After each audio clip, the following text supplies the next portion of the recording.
Mangga ora-ora antarane ngajurit gomah guru bangsa. Tetep kaya butula lur panjriting turangga esti nyuweng bojo kang kegitir ora kata ingkang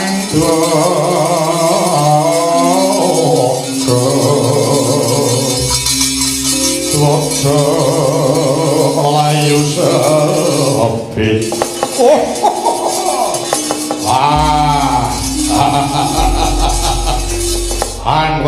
Mangwarti mat aman sing kuwi wedang Jawi kula kang putra Dursasana nungsung Mawarti kemarin mbabari kang putra Banjar Jurut pun Dursasana man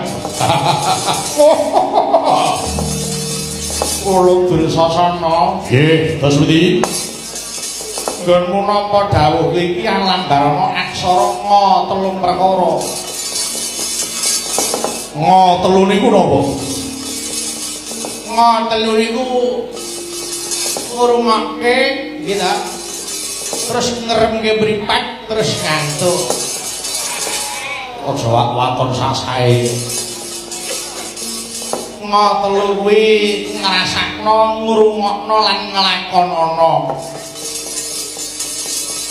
sawise ngrungokne dawuh kuwi mengko rasakno yen wis tok rasake banjur lakonana nggih ajeng dawuh napa ingkang Rangga Duryudana dina iki lagi menggalih perkara trekae peranakan Pandhawa lan pendhita sing anyar katon lho napa enten pendhita anyaran ana mapan ana bumi Aldaka peparek Resi Gupala sing nyantrik ana kono kuwi peranakan Pandhawa sing dipandhegani karo Anoman.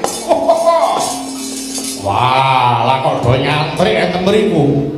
Atone pendhita ampuh, Mas. Lah ya kuwi.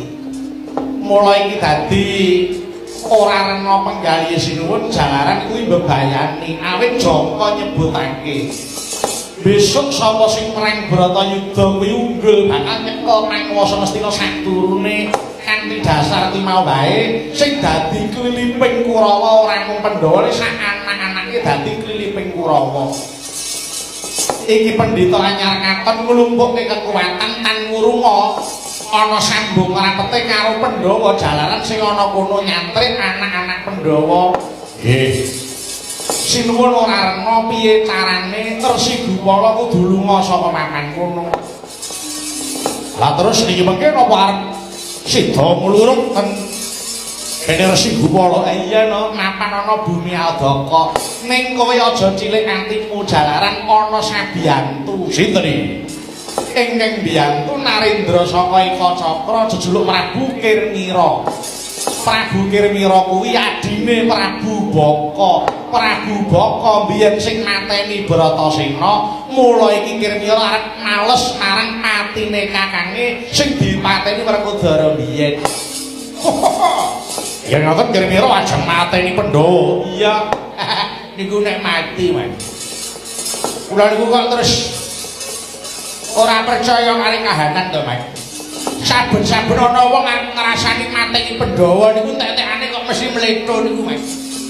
Merga ora mung pisan pindho Kurawa niku Ngastina niku ketekan menungsa sing saguh mateni Pandhawa.